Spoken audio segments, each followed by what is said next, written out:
Hey everyone, I hope you guys are as excited as we are at the 1023 podcast to kick off our premiere episode next Saturday, May 15th at 8 p.m. live in the studio. We have an amazing guest, the Earl Granville. His story is beyond amazing. I mean, I know I've said it probably 1,000 times by now, but it truly is. And to have Earl as my first guest really means, it means the most to me because his story is going to set the tone for what it is at the 1023 podcast and what we really want to accomplish with this podcast. So tune in, make sure you tune in next week.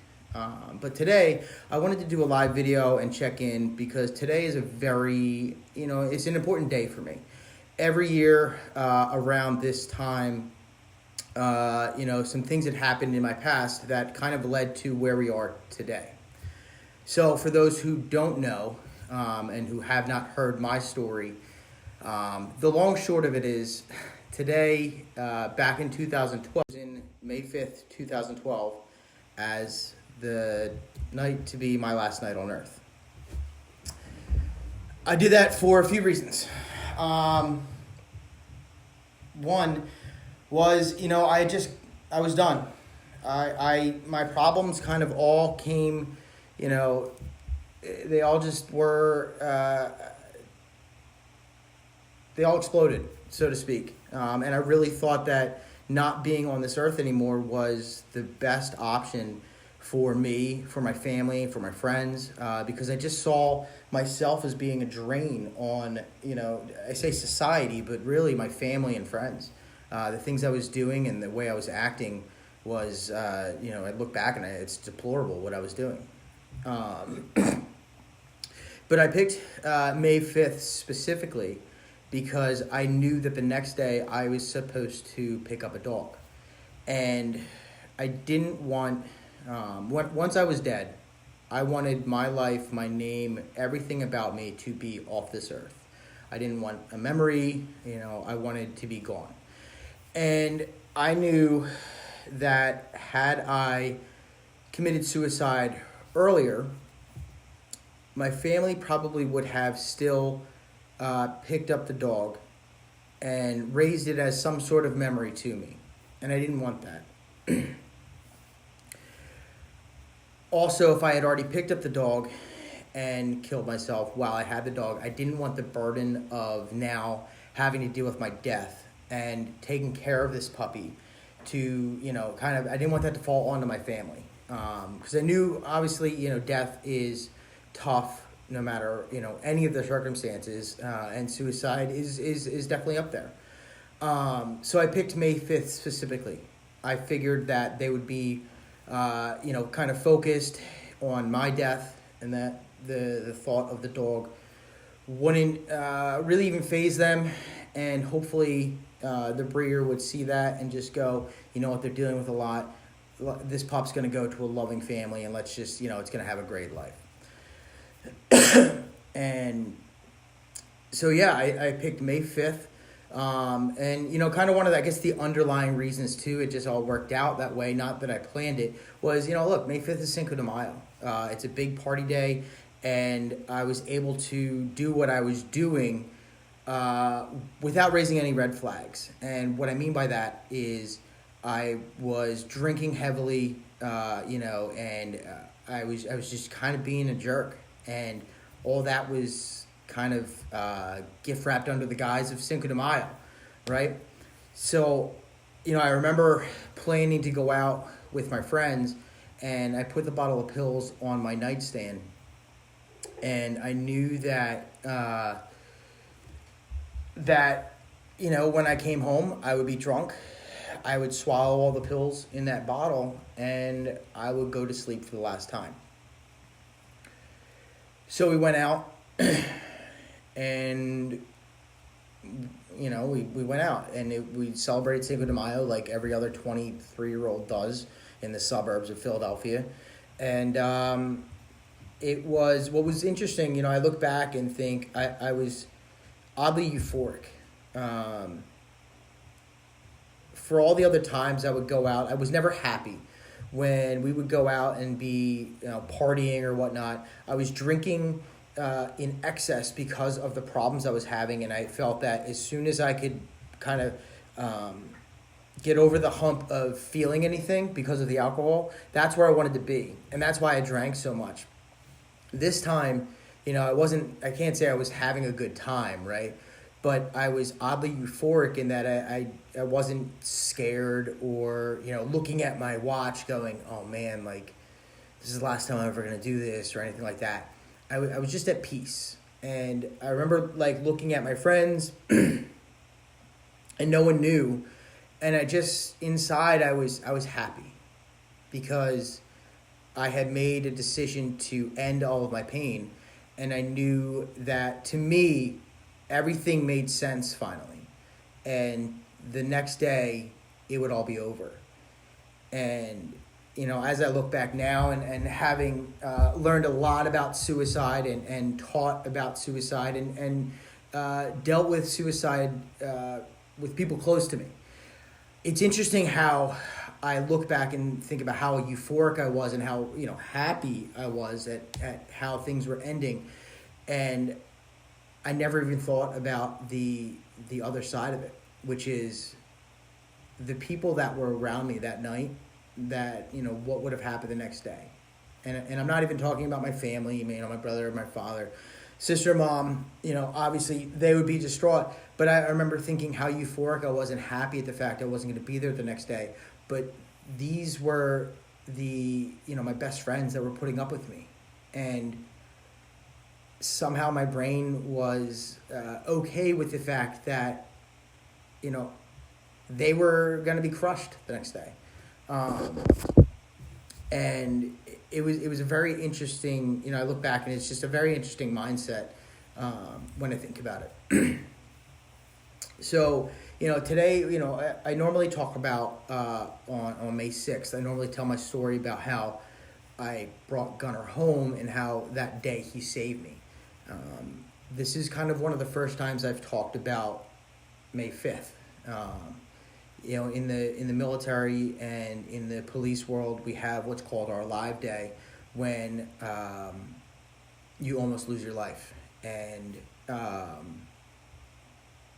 for me, for my Live Day in the military, I would say it's August 5th, because that's the day I was injured by a grenade. But a lot of people have said that my true Alive Day is tomorrow, May 6th. And in a way it is, because, I tried to kill myself tonight 9 years ago. And, I was not supposed to be here doing this video right now.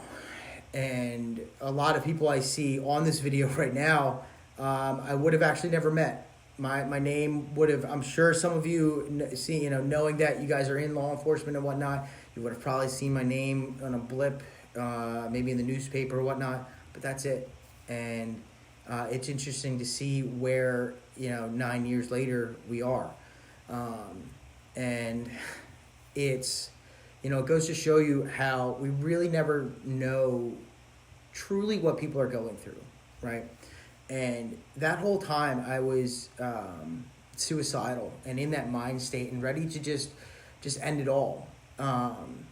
No one had any idea that I was there. I hid it that well, and there was a lot of reasons because of wanting to, for fear of losing my job, not knowing exactly how I could continue in the Marine Corps, and all of this stuff that compounded the problems, right? And that's why at the 1023 podcast, our goal is to shed light on these issues, right? And the people we want to have on the episodes, hopefully you're going to see some really amazing stories and we're gonna really peel back the onion, so to speak, on suicide and depression and suicidal thoughts, and really see where people were and where they came from to get to where they are today. And hopefully by doing that, we can go forward and try and help a lot of people. Secondary to that, this whole purpose of the podcast is to, put a face behind the badge. I don't think it's any surprise for me to say that it's hard to be a cop today. There's a lot of people out there that are very vocal against our profession. But I'd be remiss if I didn't say there's a lot of people out there that still support us. And I know sometimes the loudest people cause the most stress, but for those that are here watching and see the constant strain of the people that just berate us and don't like us and wish bad upon us or whatever it is, the rhetoric that they're saying, remember there are a lot of people out there that truly appreciate what you're doing. They know you are needed and they really want you to be there.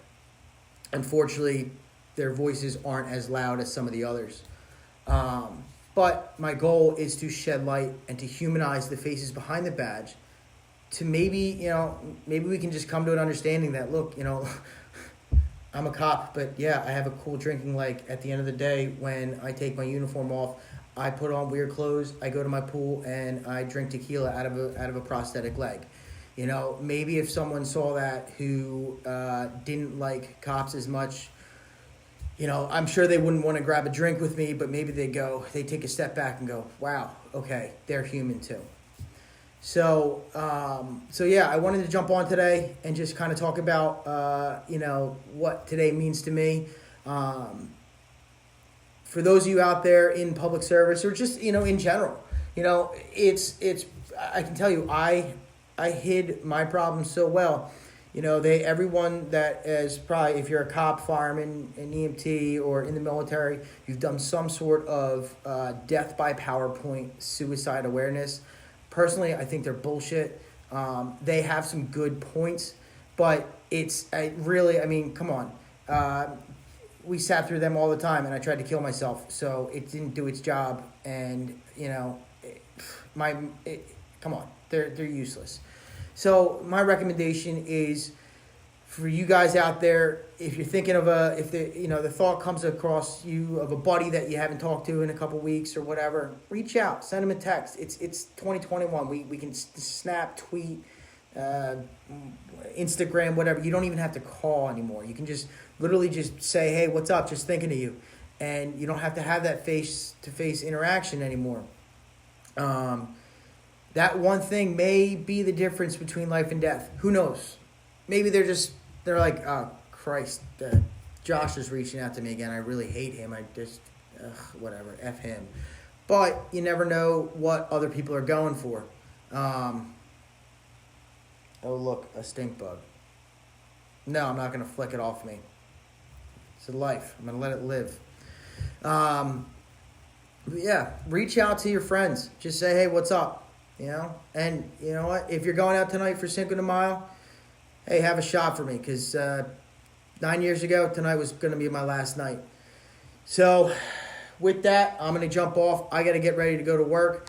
But be sure to tune in next week at 8 o'clock, May 15th, for the premiere episode of the 1023 podcast. Being led in by the one, the only, Uncensored with Mike the Cop. Tune in from 5 to 7 to see that show. I'm sure they've got a lot to talk about with some current trends going on. This is all being brought to you by the BBN, the Blue Broadcasting Network, by Dan Devalier. Look at that. I got that both right. If you haven't already, make sure you go follow our page so you can get all the notifications. Please like and share the page, the videos, everything you can. What we're trying to do here at the 1023 podcast is we're trying to get this message out far and wide. I see we got our brothers across the pond in England watching, which is kind of amazing. So I really see good things happening in our future, especially because, I may be biased, but I think I have one of the best producers around, Josh. But definitely tune in next Saturday at 8 p.m. to see the premiere episode of the 1023 podcast with our first ever in-studio guest, the Earl Granville. Hope to see you guys there, and remember, survive until Tuesday.